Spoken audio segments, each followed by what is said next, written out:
There were a lot of very impressive individual performances in Week 1, but which teams had the most impressive performances as a whole in the first week of the season? Hey, how are you, folks? Jason Horowitz, CBS Sports' Ian Eagle. Glad to be with you here on the End Zone post-Week 1. Our colleague, CBS Sports.com NFL columnist Clark Judge will be with us again starting next week. But Ian, when you look at all the games from Week 1, obviously 16 teams are 1-0, 16 teams are 0-1.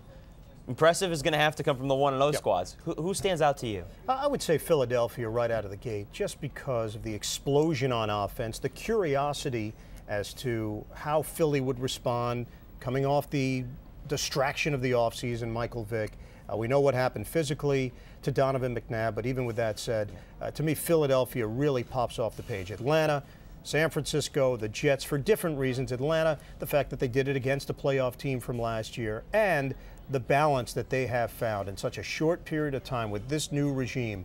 What they can do offensively is crush you both through the air and on the ground. They have so many options right now. And defensively, I think there's improvement there with the Falcons, and a team that you've got to keep an eye on here in 2009 that could be a legitimate NFC representative in the Super Bowl. And that defense is what impressed me the most about Atlanta, because that was the biggest question mark. You know, the secondary, the linebackers, all the inexperience and the youth in the Atlanta defense. Bring in, William Moore, who's been hurt all preseason as a guy that was started safety.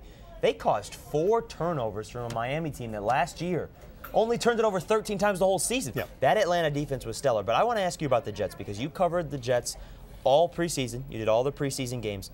Did you see that coming in Week 1? I didn't see quite the ferocity that we ended up seeing in Week 1 in that victory. I just feel like Rex Ryan, if this works, you're going to see a lot more coaches that take on this mentality of being a player's coach, letting players be who they are. And that's been the main theme that I got out of sitting down with the Jets, the fact that he wants you to be an individual, but within being an individual, there is still team goals that have to be met. Boy, this defense looked really impressive. They stymied the Houston Texans. In my mind, a pretty good offense, and an offense that I expected a great deal more Third best offense a year ago. Absolutely. Now, defensively, there are playmakers there, and I don't know, because he was living in the shadow of Ray Lewis, if people truly gave Bart Scott the credit that he so deserves, because he does bring a little something different to the table. And I believe there's a leadership quality there that maybe you didn't quite see completely, because Ray Lewis is the heart and soul of the Baltimore Ravens. Bart Scott has helped, along with Rex Ryan, to change the whole viewpoint of this Jets defense. Teams are now going to have to be concerned with whether or not they can move the ball on this Jets D. They've got legitimate players in Darrelle Revis, a Pro Bowl player. We know that Kerry Rhodes has Pro Bowl potential.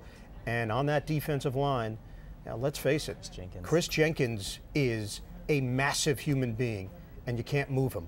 And right now, Rex Ryan has got these guys believing that they're as good as anybody in the league. You know, the thing that is interesting to me here is that you just went all over on the Jets, and not once did you mention Mark Sanchez, which is what everybody in New York wants to mention. The tabloid, he's the picture on every back page in New York for what he did against the Texans. Very impressive. For a rookie guy to go in and look that poised. Yes, he made a mistake, which led to the once, but he came back off of that mistake and led the Jets to another touchdown drive. I guess I understand everything's one game, and he's going to get better, which is maybe scary for the rest of the league. But everybody in this offseason has talked about the poise and maybe the little bit of cockiness that he has, which is a positive in this system. Couldn't have been more impressed with Mark Sanchez. Jason, keep in mind, Rex Ryan last year saw it firsthand that you could win with defense, a rookie quarterback, and a running game that week in and week out opposing defenses have to account for.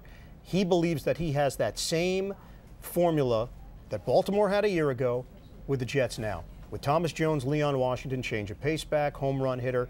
Jones, the kind of guy that can wear on a defense. A rookie quarterback that gets it, that is not going to make the huge mistake. And I think that's going to be the learning curve for Mark Sanchez. Is Sanchez more Joe Flacco, or is he more Brett Favre? I think right now he's more Joe Flacco, understanding that he'll just manage the offense. That's not a negative. There seems to be this negative connotation with managing the offense in the NFL. That's not the case anymore. You can manage the offense like Peyton Manning and Tom Brady do. They know how to manage the offense and take shots when necessary. To me, this was a perfect performance by the New York Jets for Rex Ryan in Week 1. You know what managing the offense means to me? Victories. And what do you care about in the NFL? Victory. That's it. That's all that matters. That's how they're San judged. Francisco got a victory as well. Very impressive. And I was extremely impressed once again with Sean Hill. People don't like him. Guess what? He's 8-3 as a starter with San Francisco. Get used to it. Manage the offense. Victories. We'll see who gets victories in week 2. Check out all the rest of the segments here on the End Zone. For Ian Eagle, I'm Jason Horowitz. Take care, folks.